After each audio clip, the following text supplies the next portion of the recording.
سر جو منزل کا متلاشی ہوتا ہے اگر وہ منزل کو پا بھی نہ سکے تو بے شک وہ راستوں کے رہبر ضرور بن جاتا ہے، اور جو اپنے آشیانے کو چھوڑ کر گھر سے نکلے بھی نہ، اپنے آشیانے کو چھوڑ کر باہر آیا بھی نہ، وہ کیا جانے منزل کیا ہوتی ہے۔ اور جو کمفرٹ زون کو توڑ کر، کمفرٹ زون کی حدود کو توڑ کر، زنجیروں کو توڑ کر جو آگے نہیں آتے وہ کبھی اپنا لوہا نہیں منوا سکتے۔ اگر زندگی کے اندر اپنا لوہا منوانا ہے، اپنا ایک نام پیدا کرنا ہے، ایک وقار پیدا کرنا ہے، ایک عزت پیدا کرنی ہے، تو ان کمفرٹ زون کی حدود کو ختم ہی کرنا ہوگا، ان زنجیروں کو توڑنا ہوگا، گھر سے نکلنا ہی ہوگا۔ وہ کیا کہتے ہیں کہ کسی کو گھر سے نکلتے ہی مل گئی منزل، کوئی ہماری طرح عمر بھر سفر میں رہا، عمر بھر چلتا رہا، تو یہ بہت غلط بات ہے کہ کسی کو گھر سے نکلتے مل گئی منزل۔ بھائی جو گھر سے نکلا تھا وہ بھی راستوں کی اس نے خاک چھانی ہے، جو گھر سے نکلا ہے اس نے بھی در بدر کی ٹھوکریں کھائی ہیں، جو گھر سے نکلا ہے اس نے بھی مشکلات کو فیس کیا ہے، تب جا کر اسے منزل ملی ہے۔ کسی کو گھر سے نکلتے فوراً نہیں مل جاتی منزل، راستوں کی خاک چھاننی پڑتی ہے، زندگی کا ایک لمحہ دینا پڑتا ہے، اپنا آپ دینا پڑتا ہے، زندگی کا ایک وقت دینا پڑتا ہے، خود کو ضائع کرنا پڑتا ہے، تب جا کر منزل ملتی ہے۔ جو ٹہنیوں کو توڑ کر، ان کمفرٹ زون کی حدود کو چھوڑ کر جب میدان میں آتے ہیں وہی لوگ ہارے ہوئے لشکر کے جیتے ہوئے سپاہی بن کر واپس لوٹتے ہیں۔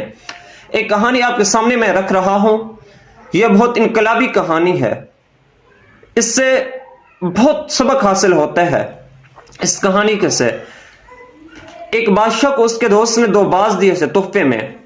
جب بادشاہ کے پاس 2 باز آتے ہیں تو بادشاہ نے اپنی سلطنت کے اندر، اپنی رعایا کے اندر اعلان کرواتا ہے کوئی ہے جو میرے ان 2 بازوں کو ٹرین کرے۔ تو ایک ماہر ٹرینر آتا ہے، وہ 3 مہینوں کا وقت لیتا ہے۔ بادشاہ سے کہتا ہے بادشاہ سلامت مجھے 3 مہینوں کا وقت دیں، 3 ماہ کا وقت دیں، میں ان 3 ماہ کے اندر آپ کے ان 2 بازوں کو ایک ٹرین کر دوں گا۔ تو بادشاہ نے اسے 3 ماہ کا وقت دے دیتا ہے۔ تو وہ ٹرینر ان 2 بازوں کو لے کر چلا جاتا ہے۔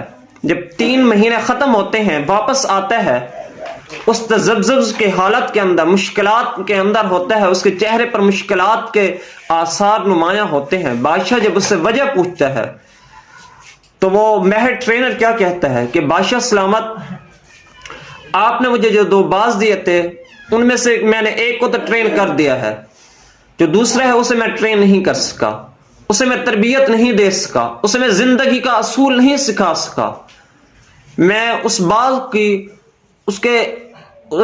کی خود سے ملاقات نہیں کروا سکا۔ تو بادشاہ کہتا ہے کہ اور وقت لے لے، جتنا تجھے وقت چاہیے تو لے لے، اس باز کو تو ٹرین کر کے دے مجھے۔ وہ ٹرینر کہتا ہے کہ بادشاہ سلامت میں اپنے سارے اصول اس پر لگا چکا ہوں، میری زندگی کے جتنے بھی ایکسپیرینس ہیں، جتنے بھی تجربات ہیں، میں سارے اس پر خرچ کر چکا ہوں، لیکن اس نے مجھے کوئی رزلٹ نہیں دیا، میں اسے اب ٹرین نہیں کر سکتا۔ تو وہ ٹرینر چلا جاتا ہے۔ بادشاہ پھر اعلان کرتا ہے کوئی ہے جو میرے اس باز کو اب ٹرین کر دے۔ ایک کسان آتا ہے، کسان کہتا ہے کہ بادشاہ سلامت مجھے دے دیں یہ باز، میں آپ کو ٹرین کر کے دے دیتا ہوں۔ تو کسان ایک دن باز لے کر چلا جاتا ہے۔ دوسرے دن جب بادشاہ دربار لگاتا ہے، کسان آتا ہے دربار میں اور کہتا ہے کہ بادشاہ سلامت میں ٹرین کر کے آپ کے اس باز کو تربیت دے کر آیا ہوں۔ جو بادشاہ حیران ہوتا ہے کہ یار وہ ماہر ٹرینر تھا، 3 ماہ کے اندر بھی اس باز کو وہ ٹرین نہیں کر سکا، تو ایک دن کے اندر کس طرح کر گیا؟ بادشاہ حیران ہوتا ہے۔ بادشاہ اس باز کی پرواز کو بھی دیکھتا ہے، اس کسان کو بھی دیکھتا ہے، اس سے وجہ پوچھتا ہے۔ کسان نے جو خوبصورت وجہ بتاتا ہے وہ کیا وجہ تھی؟ کسان کہتا ہے کہ جب میں اس باز کو کہتا ہوں اڑ، یہ اڑ کر ایک درخت کی ٹہنی پر بیٹھ جاتا تھا، میں اسے بار بار التجا کرتا، اسے اڑانے کی کوشش کرتا، اسے فضا میں بھیجنے کی کوشش کرتا، لیکن سب بیکار۔ آخر مجھے ایک ترکیب سوچی تو میں نے کلہاڑی اٹھائی، اس ٹہنی کو کاٹ دیا۔ جیسے ہی میں نے ٹہنی کو کاٹا یہ باز فضا میں اپنی پرواز بلند کرنے لگ گیا، دیکھتے ہی دیکھتے یہ آسمان کو چھونے لگ گیا۔ تو یہی صرف ایک ٹہنی کو کاٹا ہے، اس کے بعد یہ باز خود بخود اپنی پرواز بلند کرنے لگ گیا۔ انسان کی زندگی کے اندر، ہماری اور آپ لوگوں کی زندگی کے اندر اس طرح کی کافی ایسے واقعات آتے ہیں، کافی ایسی ٹہنیاں آتی ہیں جو ہمیں روکے رکھتی ہیں، ہمیں آگے نہیں بڑھنے دیتی۔ اور کہا جاتا ہے کہ گرتے ہیں شاہ سوار میدان جنگ میں، وہ کیا گرے جو گھٹنوں کے بل چلتے ہیں۔ میرے بھائی، اس طرح کی مشکلات آتی ہیں زندگی میں، انہیں فیس کرنا ہوتا ہے۔ یہ نہیں ان مشکلات کو لے کر بیٹھے رہیں، اپنی زندگی وہاں پہ ختم کر دیں۔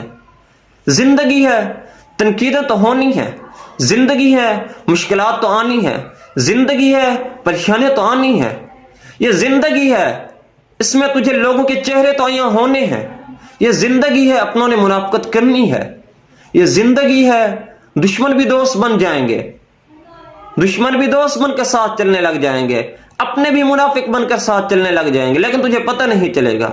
لیکن اس ٹہنی کو کاٹنا ہوگا جو تجھے یہاں روک کے رکھی ہوئی ہے، جو تجھے تیری منزل تک پہنچنے نہیں دیتی، جو تیری منزل تک پہنچنے کے لیے تیرے راستے میں آ گئی ہے، اور تجھے وہیں پر اس ٹہنی نے روک دیا ہے۔ وہ ٹہنی کس چیز کی ہے؟